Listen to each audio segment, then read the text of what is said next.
I'm Geoff Nemnich. And I'm Rick Paillet. And we're the hosts of The Last Stand. Coyote hunting is my passion. And coyote calls are my livelihood. And together we aim to bring you the best predator hunting tips, tricks, and tactics, right down to The Last Stand. The Last Stand, presented by Lucky Duck Predator Calls. We are the masters of deception. Swagger Bipods. Shoot with confidence, shoot with swagger. OnX Hunt. Know where you stand. Hornady. Accurate, deadly, dependable. Pulsar. Image, quality.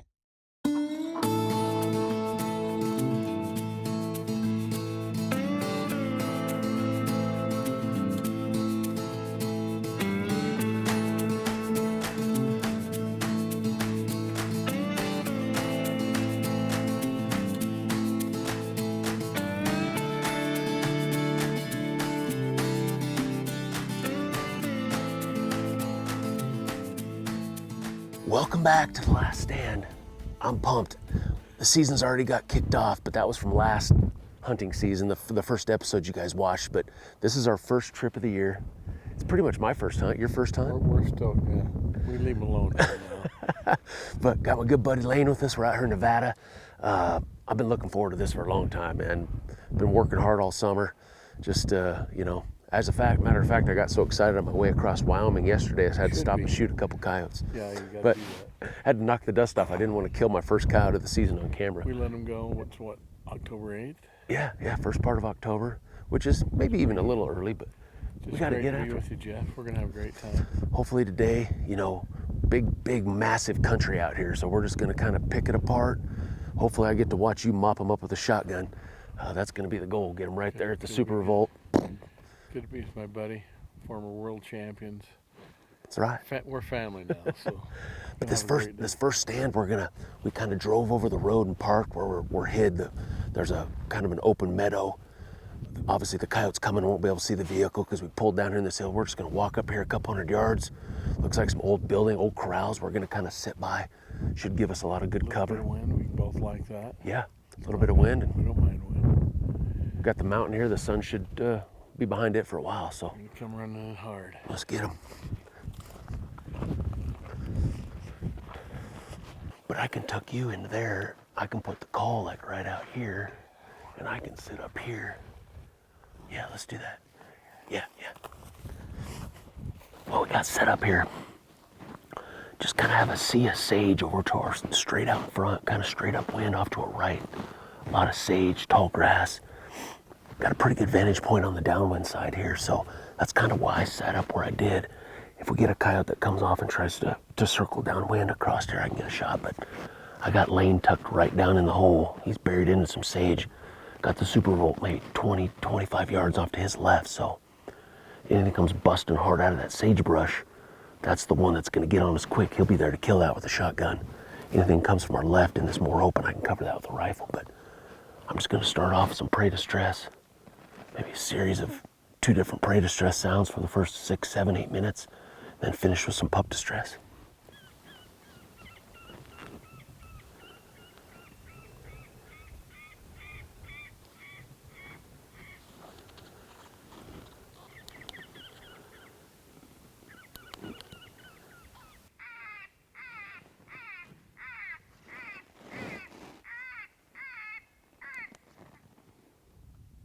Well, I guess we can't kill them on every stand today because we didn't kill one on the first stand. Just a beautiful stand. I mean, thick sage. This time of year it's early, hunting that early time frame of October, you got to realize that a huge, maybe upwards of 60, 70% of the coyote population right now are these, 6-month-old pups. So not everyone's going to be super aggressive and come running in. So, that stand I went through Lucky Pecker for about 3 minutes. I went through TNT for another 3 minutes, a little louder. And then I went to Sig Kicking Ass 3 for 3 minutes. And then I finished with a lip squeak, and you're going to see that a lot when we're calling this thick stuff. For some reason, sometimes the coyotes come in, they just don't show themselves, so I always like to, finish for that last minute and a half with a squeaky kind of coaxer sound like that, but no luck. We'll go get the call, we'll head back and put a plan together now that the sun's coming up, and put something together for the morning here. Cross it.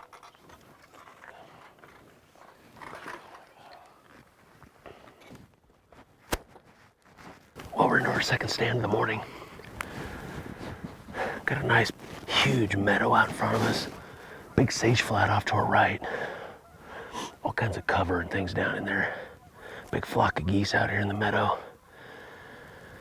The wind's kind of swirling on us right now, so it feels like it's coming down off this hill. So unless they come hard left, that's why I put Lane off to our left and the call even off to our left. So any coyote that comes from the little bit of upwind we have, he's shotgun them. But anything shows up down here, I'm probably going to stop it out there at 150 yards and shoot it before it starts coming up this hill and wins us. So crank a little volume, see what shows up.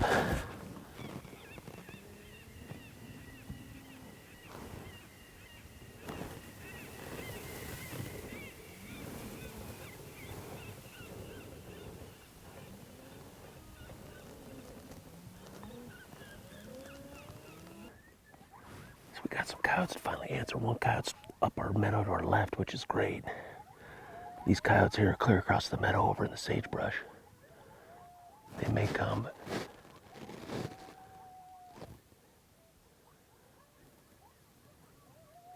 that's really the only reason I let out a howl right there. I just kind of wanted to get an idea of maybe where some coyotes were. I don't really expect them to come running into just a house, so now that they shut up here, they're still howling a little bit here. I'm just gonna fire up some lucky pecker. These could come across that meadow. It's a mile or so, but this one over to the left actually sounded a little closer.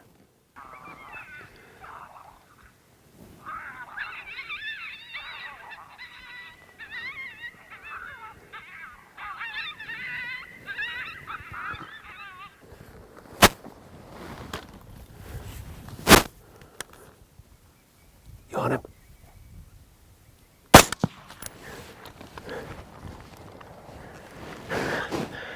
So, I think that's the coyote that originally howled off the side. I think he came under the hill right below us. Lane didn't see him, but he's right down here about 80 yards. I just looked down, he was standing right here looking up at the call. I'd been playing a bunch of fighting. They didn't show up early to the lucky pecker or TNT, so I went through. You know, I ended up playing two sounds at once, getting a little schoolyard brawl mixed in with that lucky or a TNT. And then I went to some Sig 3, and then I'm doing some coyote coon fight. There's coyotes way across there. I'm trying to maybe get them to, but this guy just showed up right down here. Luckily, we're tucked in under the shadows right here. The coyote really couldn't pick us out up here. And was able to get turned, and we killed the skunk. It's first coyote of the trip. Are you slow on the trigger or what? You got your skunk. So Geoff deserves that one. I think that was definitely the coyote, that first one that did kind of that sharp howl at us around the corner. Yeah. I think he must have just come underneath the hill on us the whole way, huh? He's going to be an old one. He's smart. But no, Geoff deserves him. You got it. Oh, don't play it off. He was right there for the takings for you, and I was patient. I was waiting for you to shoot him, and I look over there, and you're staring up at the mountains and the beautiful scenery. Good shot. All right, nice. Good job. I thought maybe we might, those ones are clear across the meadow in that sage. I thought maybe they might come boiling all the way across there, but there's only 30 of them. we'll get to those at some point, that's for sure. All right, we killed the skunk. Now we go.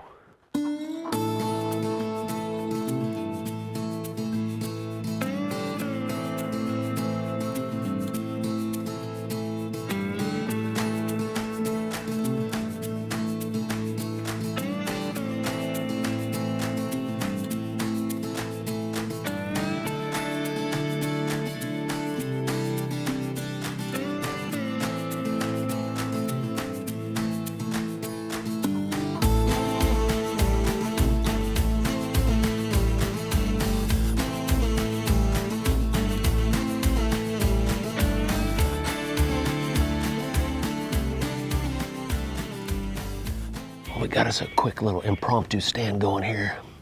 We were driving along this meadow. We wanted to get up to the head of this, but There was a little pup coyote on the other side of the meadow just dinking around. Didn't even look at the truck. He was over there about 300 yards. We backed up, got set up. He's kind of going that way though. He's probably 400 or 500 yards up there, but I'm gonna hit some lucky pecker real quick. Maybe crank some rabbit if he doesn't hear us. See if we can get him coming down the meadow to us.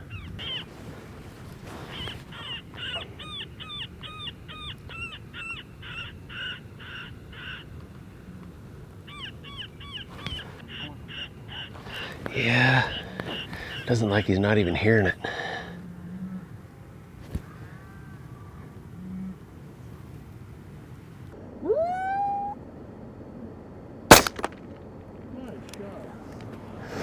Yeah, see, that's more of a challenging shot, Lane.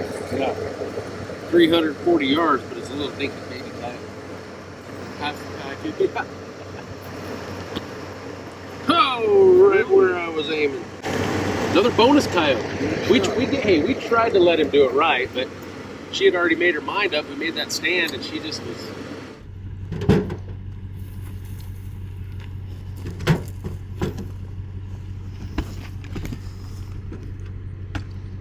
Well, we're pretty much finished with the morning hunt. It's just a touch after noon. We're gonna make some sandwiches when we get back. This is our 8th stand. But we've kind of figured that the coyotes just aren't congregated yet down, you know, around the cows, around the meadows, that they're probably still just scattered out here in the sage. So that's our plan. We're gonna get out here deep, call some big sage. Tough part about calling in the sage is your visibility. So you're just trying to look for, you know, where can you get visibility? In a normal situation without cameras, you can kind of get up on your knees, you could shoot coyotes, but it doesn't make for the best footage. So this type of stand is one of my favorites. We're kind of sitting on a little draw here. The coyotes are gonna be higher than us when they drop into here, about 150 yards. But once they drop into this bottom, it's pretty open. We ought to be able to kill them. I got Lane upwind. He's about 25 yards from the super revolt. I'm covering in case something comes hard down this bottom from the left. I can kill it, or you know, anything that loops for the side. But I'm guessing if they're in there, they had to come boiling right down into the call right in front of Lane. But crank tons of volume here. We have miles of sage around us, so I'm gonna crank some TNT and we'll see what happens.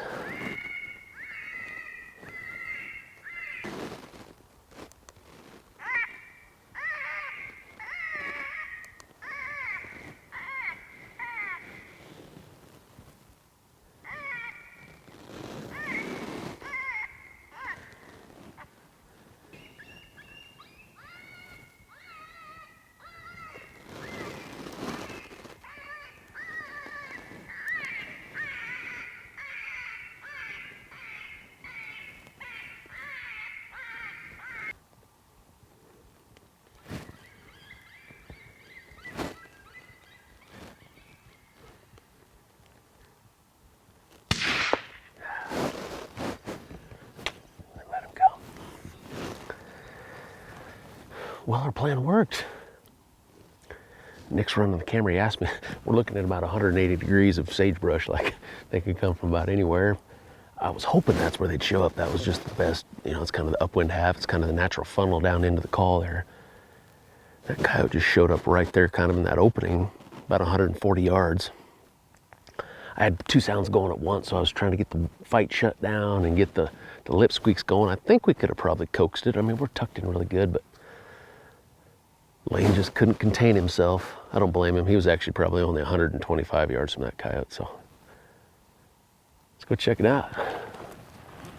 Heard you talking and I just seen him, and I had the 2 sounds playing at once. I was trying to I'm like, okay, I'll just lip squeak him down the hill.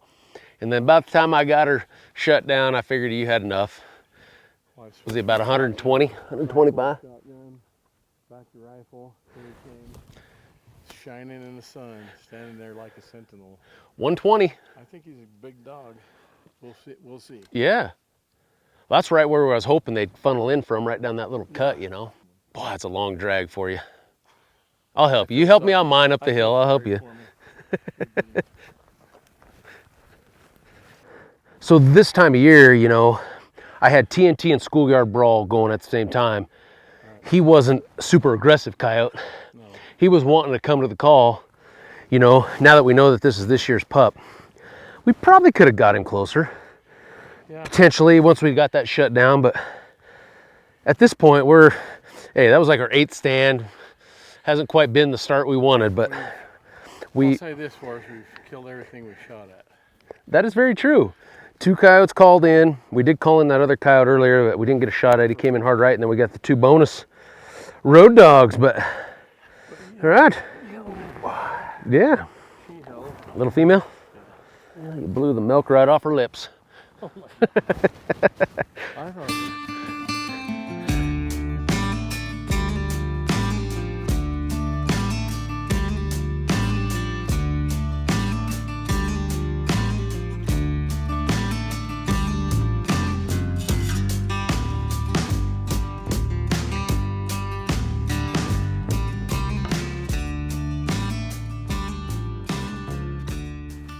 Well, I'll give you a little update on our adventure today. Just got done with stand number 13. As you can see, it's almost 80 degrees, which is not a huge factor. Obviously, the coyotes are going to be a little more lazy. They're probably not going to want to come running from miles, you know, so we're having to be right on them, which is typical for the middle part of the day anyway, even if it's 40 degrees or 50 degrees. But just trying to get in here where the cover's at, you know, trying to make stands now where we can just throw that sound out across as much thick sagebrush as possible. I mean, I'm assuming that that's where the coyotes are going to be laid up at right now. So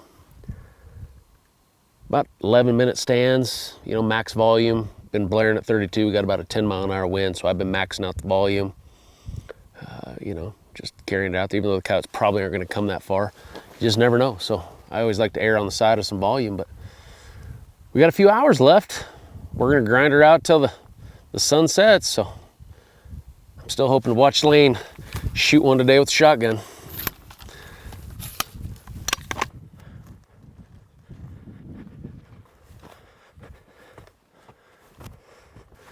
But if they come out of there, they'll run right down the bottom, right to the call, or they'll come on over.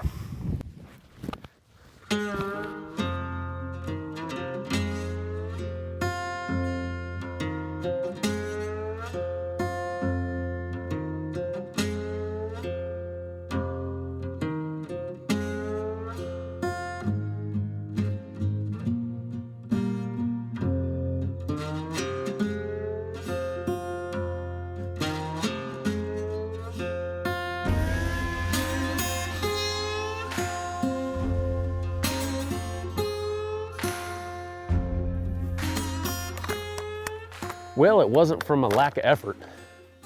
A+ effort. Yeah. It's always hey, we put the effort in all the time. Sometimes the coyotes just don't cooperate. That's one thing you guys always get here on the last stand is the good and the bad and everything in between. And, you know, some days it's a grind, and that's what today was. I think we made up, probably ended up about 18 stands. I think I kind of lost count there towards the middle part of the day.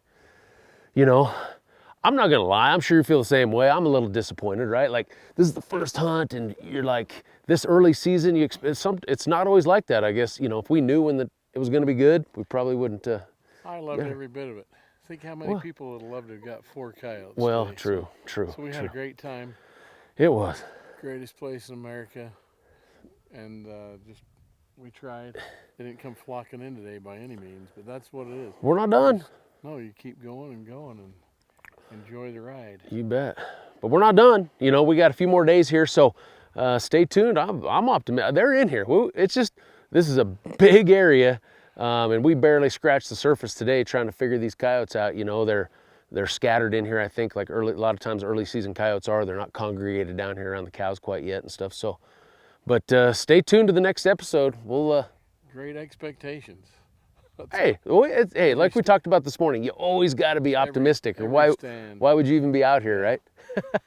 But no, I want to thank you guys for watching another episode here of The Last Stand, and stay tuned. We'll be back in Nevada. Tomorrow's a new day. That's right.